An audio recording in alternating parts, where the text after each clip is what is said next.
E os esforços do Alexandre de Moraes estão voltados a esse objetivo. A inelegibilidade do Eduardo Bolsonaro e o impedimento a que ele concorra a presidente em 2026. O intuito do sistema é, obviamente, buscar qualquer maneira possível de tornar o Eduardo Bolsonaro inelegível. Não há a menor dúvida acerca desse fato deles temerem o Eduardo na presidência do Brasil. E é por isso que há um mês, em 23 de setembro, o PT entrou com uma ação contra o Eduardo no Conselho de Ética da Câmara dos Deputados por quebra de decoro parlamentar. E sobre quebra de decoro parlamentar, eu acho que o PT conhece bastante. Afinal, é do partido deles, o deputado José Guimarães, detido no aeroporto de Congonhas em 2005, com milhares de dólares dentro da cueca. Mas, naquele momento, o PT não entendeu que aquilo seria uma quebra de decoro parlamentar. A razão apontada pelo PT é a atuação do Eduardo Bolsonaro aqui nos Estados Unidos.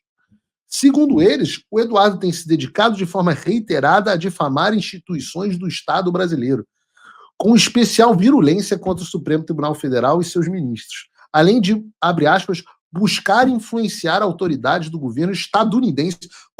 Deixa eu dar uma dica a vocês. Quando alguém fala estadunidense, você pode ter certeza que é retardado.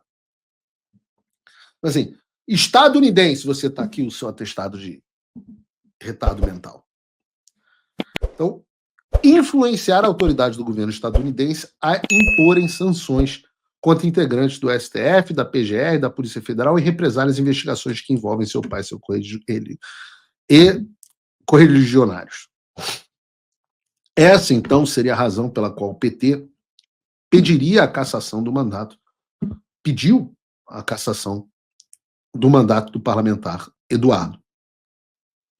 E lembre-se que a cassação de mandato por parlamentar por quebra de decoro é uma situação que... Por que isso é importante?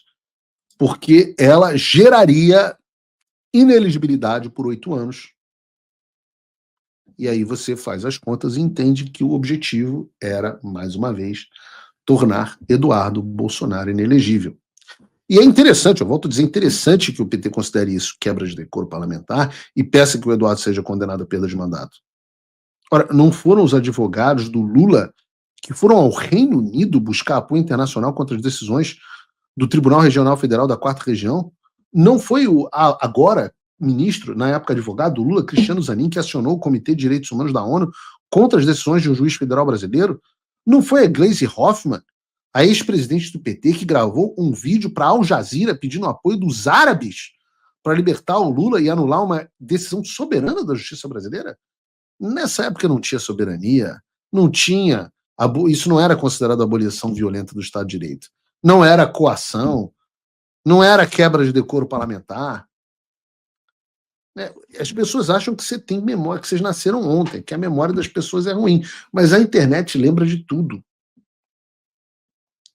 E a boa notícia, tem uma boa notícia aqui, é que nós não fomos os únicos a ver o real intuito do PT.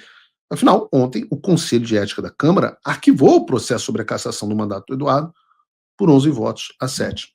O relator, o delegado Marcelo Freitas, defendeu o óbvio, que é legítimo que qualquer parlamentar possa se manifestar em território nacional ou estrangeiro. Os caras do PT fizeram, porque que o Eduardo não podia. O melhor de tudo é ver o Lindbergh Farinhas, chorando, num dos raros momentos do Lindbergh. Momento Lindbergh.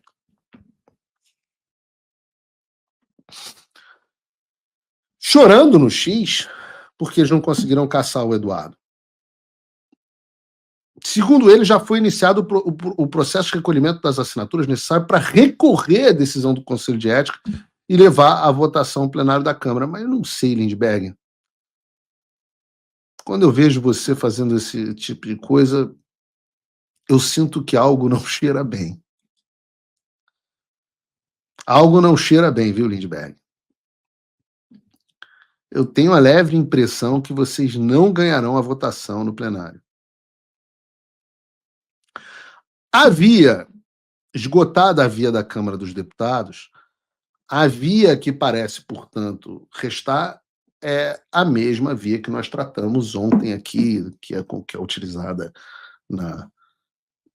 França, que é utilizada na Colômbia, e a gente tratou longamente sobre isso ontem, que Bolívia, que é utilizada nos Estados Unidos, que o Christopher Landau, inclusive, citou isso, e que é utilizada no Brasil. Vocês não conseguem derrotar os candidatos nas urnas, têm pavor da vontade popular, têm pavor do povo escolher Eduardo Bolsonaro, porque seria uma liderança que manteria o Brasil nos rumos por décadas e décadas, então vocês recorrem à via judicial. E os esforços do Alexandre de Moraes estão voltados a esse objetivo.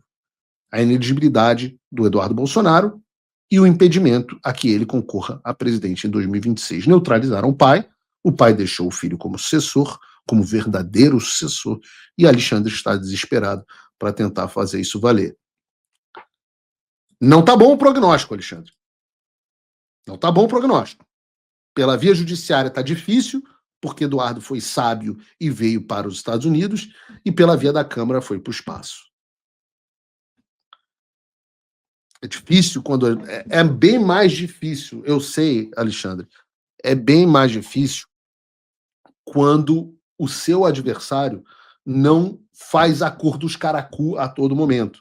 Quando o seu adversário não se suicida voltando para a jurisdição do Xandaquistão para se submeter ao seu julgamento. Eu sei que é mais difícil. Quando o seu adversário tem pessoas capazes no seu entorno, abastecendo de boas estratégias e informações. Sei que você não está acostumado. Você passou 4, 5, 6, 7 anos jogando o jogo contra alguém que facilitava o jogo para você. Não é mais o caso. A vida agora será dura. Uma coisa que você não pode negar é: eu entreguei tudo o que eu prometi, e mais. Veio a Magnitsky, vieram os cancelamentos de visto, as sanções só aumentam e o regime não está aguentando. Pela primeira vez, há esperança. O que está faltando? Bom, talvez só o seu apoio. Acesse www.paulofigueiredoshow.com/apoie ou use o link e o cupom da descrição, porque com um pouco mais de $5 por mês, você já faz parte desse grupo, e com 49 você entra para o grupo dos patronos Gold. Não me deixa sozinho, vamos comigo. Agora, link na descrição.